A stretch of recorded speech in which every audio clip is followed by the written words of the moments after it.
After 2 days of deliberations concluded on this second day of November in the presence of His Excellency, the President of the Republic of Kenya, and Right Honorable Raila Amolo Odinga, we have a statement to read, and it reads as follows.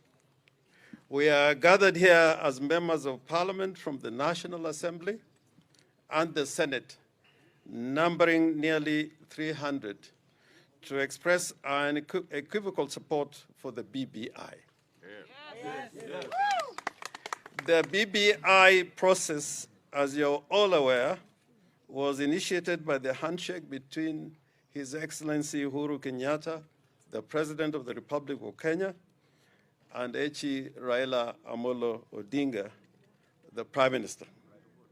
The handshake heralded a period of peace, and a process was started by the two to find a lasting solution to the problems that we have bedeviled Kenyans over the ages. The process, called the Building Bridges Initiative, was one that went round the country seeking the view of all Kenyans, which has culminated in the report that we now have. The report seeks to ensure that no one is left behind by creating shared prosperity.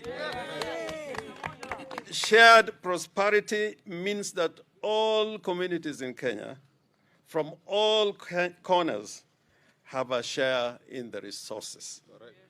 One of the methods that this will be achieved is by increasing the minimum amount of shareable revenue to the counties from 15% to 35%, ensuring that greater resources percolate to every corner of Kenya.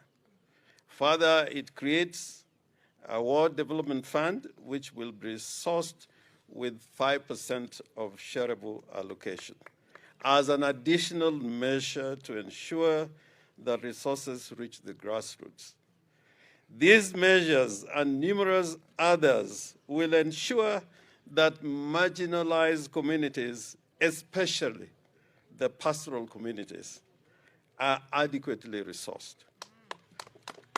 We are not going to leave behind our brothers and sisters from the pastoral communities, and we will finish the journey together. Other than the provision in the BBI bill to enable the criminal justice system to deal with corruption and economic crimes expeditiously, through ordinary legislation, we will ensure that cases involving corruption and economic crimes be heard and determined within 1 year. Although this, Your Excellency has now said 6 months. 6 months. The report clearly sets out measures to ensure that women and those operating under disability are protected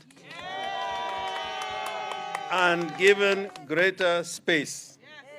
The report sets out to give women and the disabled a greater role in the leadership and decision-making of the country. Women are an integral part of our country, and the report accords them that special status, ensuring they effectively play their role in society. We are resolved to ensure that the gender equity is achieved by making specific provisions for it in the proposed constitutional bill. The youth are equally catered for under BBI. Our youth have a host of issues that have prevented them from achieving their full potential. The issues have hampered the youth, and they're now faced with numerous problems that make their lives a bit of a misery. BBI seeks to give the youth a chance to get out of poverty by creating opportunities to make an income, to get financial support for their businesses, to ensure that they are paid promptly and they have greater participation in the tendering processes. Yes. Based on these issues and the fact that BBI stands for one nation, one country, we stand here today on behalf of the approximately 300 members of parliament from both the National Assembly and the Senate to declare our total unwavering commitment to the BBI. We are ready to proceed popularizing the report across the country. We have a schedule of activities that would culminate in a referendum to bring very meaningful and very far-reaching amendments to the Constitution. Yes. We are requesting all leaders and citizens of Kenya to join together with us in this noble process of a new constitutional order for the benefits of all Kenyans. Not any one person is greater than Kenya. Yes. Kenya, the nation, is greater. BBI is the fulfillment of the words of the national anthem. Yes. Justice be our shield and defender. May we dwell in unity, peace, and liberty. Plenty be found without border. BBI! BBI! Na Kenya moja, BBI. Yes. We mnyamaze naongea. Yeah, thank you very much. I'm Steve Mbogo, Minister for Science and Technology in the Orange Democratic Party, and I'm also a youth leader. Now, hapa leo tumekutana sababu ya jambo moja. We as the young leaders in this city and this country, we feel neglected when it comes to this BBI agenda, especially in Nairobi. Mimi personally kama Steve Mbogo, I've been one of the forefront ambayo tumezunguka Kenya nzima na Raila Amolo Odinga and the rest of the crew from Jubilee to sell the BBI agenda. We are the people who are facilitating all the movements across the country. Now today, when it has come, when the BBI has been launched, they are trying to tell us that they are bringing other leaders, people from Nyeri, Nakuru, Naivasha, to come and be in charge of the youth of Nairobi. Tunataka tuwaambie hiyo tumekataa. And our interest, for me, my biggest disappointment will be if BBI agenda fails in Nairobi. Because I'll not have failed, but I would have failed my party leader and my president, Uhuru Kenyatta. We support Raila Amolo Odinga and we support Uhuru Kenyatta. But the system put down here is what will mess our BBI agenda here in Nairobi. Na mimi kama Steve Mbogo siongei sababu tunataka tukuje pale tugawiwe pesa vile wanagawiwa kule kwa ofisi ya Kibicho. Mimi kama Steve Mbogo niko tayari. Niko tayari. Mtulia niongee. Mimi nataka niseme hivi. Our biggest interest, as you see these young leaders, all these leaders are from different political parties. Tuko na Jubilee hapa, tuko na KANU hapa, tuko na NOPEU hapa, tuko na Amani Congress hapa, na vijana hawajafurahishwa.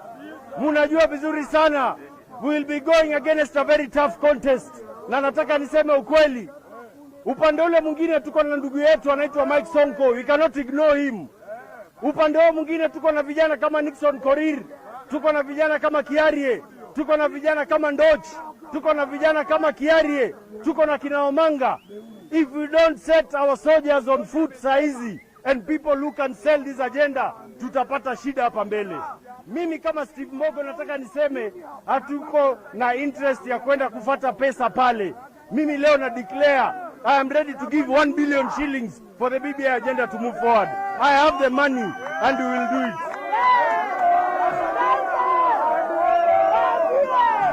Mimi nataka habari na ujumbe ifikie Rais Uhuru Kenyatta na kiongozi wetu Raila Amolo Odinga ya kwamba the leadership structure lazima iangaliwe vizuri. The youth of Nairobi feel they are not represented. We have so many issues like the tax issue, the 7-year tax loan. Hawa vijana wanataka waelezewe. Hawa vijana ni vijana wa chini na wametoka katika ghetto. They need people who can articulate these issues to them. We have so many cases of children outdrops. We have the health issue.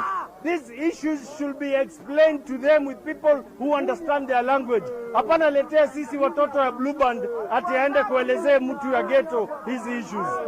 And as I have said, kama hao viongozi wanaongoza BBI hapa hawataki kufanya kazi na viongozi sisi wa Nairobi, we will create our own faction na mimi nitafinance, niko na 1 billion nitapeana ifanye hiyo kazi. Asanteni.